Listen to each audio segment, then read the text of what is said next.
All right, Bobby, you're the guest, so you get first pick. You know, I'm sure you've listened to an episode. You know how it works. I know how it works. First pick. You know, why don't we? I guess we guys had the authors on. Let's cover X-Men '92. Okay. Because I bet everybody had a pretty good time with that. Yeah. Yeah. Not just saying that because we know those guys. Yeah. Because, I don't think I'm as hot on their artists as they are. Maybe I need to see that Deadpool issue where he switches styles halfway, and that'll pepper my opinion a little bit. But yeah, that's some fun, silly shit. Yeah. I'm kind of with you, Alex. That Scott. Well, I guess we should say the artist, right? Right, Corwin? Yes, Scott Koblish. Yeah, Scott Koblish. And the writers, I don't have it right in front of me right now. Chad Bowers and Chris Sims. Chad Bowers and Chris Sims. Friends of the show, sort of. Yes. Friends of the show. Absolutely. I think Scott Koblish is pretty good, and he certainly has that, like, chameleon thing going on. Wasn't necessarily the best ever possible art for an X-Men book, but he certainly captured the era, right? And I thought, listening to those guys talk last week, hearing about him being very much in control of what the digital presentation was like, that was pretty important. And I don't know if you guys like purchased the book or if you read it digitally. I got it digitally, and doing the reading that book as an Infinite comic, I think, you know, had a much bigger impact than reading it as a printed version would have had. Yeah, those are super cool. Yeah, the printed version actually hasn't come out yet, so you're going to be, they say it was 3 weeks after? Yeah. Oh, okay. Yeah. So we all read the Infinite version then, right? Yes. Yep. We just wanted to put it there since it was out, and we were, I guess, essentially doing a solid. That's why we're putting it on. I have a question for everybody about X-Men '92 #1. Mm-hmm. How many pages away from the villain reveal did you guess it? I wasn't even thinking about it. Yeah, I wasn't even thinking about it. Either. Oh, come on. That's all I was thinking about. They were like, because they told us there was going to be a surprise new version of a villain we hadn't seen in that X-Men era, that X-Men '92 era. I was like, ooh, who could it be now? Who could it be now? I just figured it was Senator Kelly on his werewolf sled. Yeah, no, wasn't that one weird? No, but is anyone else totally psyched to see what a 90s Marvel Comics Cassandra Nova would be like? Yes. Yeah, I mean, I'm definitely interested, but I didn't guess it at all. First, I definitely read this book before I heard you guys last episode, so I didn't hear them giving the hint away. But I had no clue who the villain was going to be. I assumed it was going to be a 90s villain, and it was not, obviously. Are we giving it away? We did. Alex already said it, right? Away, yeah. Okay. They clenched their buttocks, Bobby Moe. It's okay. She's pretty scary. That's going to take this book in like a much different direction than I was anticipating, especially after the first issue. Don't you think? I mean, if she's going to be the main villain, too.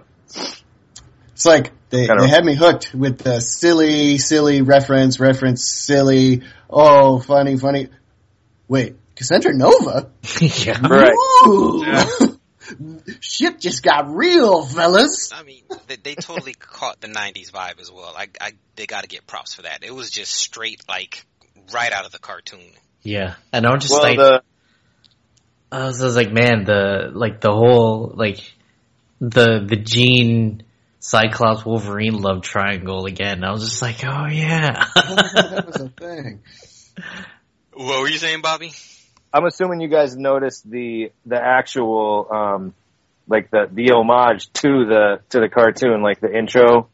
They had everybody saw that, right? Like one of the last few panels before Cassandra Nova came in, that was showed the Brotherhood of Evil Mutants on one side and the X-Men on the other, like just like the end of like the end of the intro from the cartoon.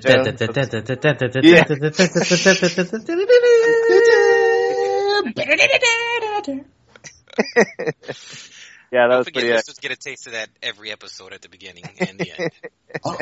Yeah. It's probably better than our version. Yeah, definitely. I will say too, I was kind of reminiscent of the Ultimate Universe where Cyclops decides that this is probably going to be his last gig if this Mutopia is everything that they say it was.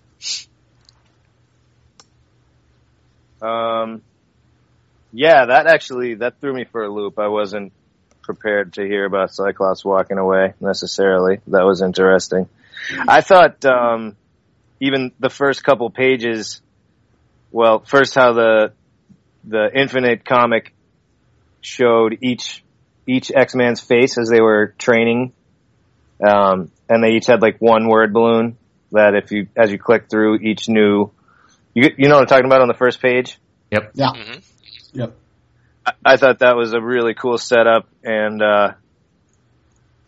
it was like a pretty interesting ode to Claremont to have them set up as training, but not in the Danger Room. It was still sort of like how, so many different X-Men books would start with training in the Danger Room and a little dialogue about what they were doing and explaining who everyone was, but they weren't actually in the Danger Room. They were in Extreme Laser Tag. I'm not invulnerable when I'm blasting. Yeah, it just it was set up perfect because what is it? The cartoon started in the mall. So true.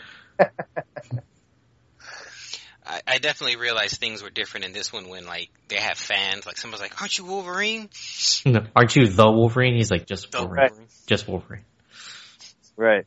Because they have apparently saved their Baronhood from all possible villains already. Okay, here's another possible direct reference to. I only thought about this after hearing the guys talk last episode, but there's one word balloon where Rogue says something like, "Honey, you ought to see us when we go out for dinner." Like as they're like after they beat up the Sentinels, I think, and someone's saying how it made a big mess. I was wondering if they were literally referencing that first story after Claremont left, where Rogue and Gambit were supposed to be going out for dinner, but then they got captured. Oh, yeah. They were riding a motorcycle. Yeah. Yeah. Although maybe not. Although Rogue didn't say like AH instead of I. So I call bullshit. No. Yeah, this doesn't seem like the character's voice. There was far too much dialogue. I kind of think that was on key, though. Yeah, they were doing that. I think that was purposeful. Yeah. 100%. Absolutely, I agree. But well done. Far too much dialogue. Well done. Yeah, I don't know. I enjoyed it thoroughly. Good stuff.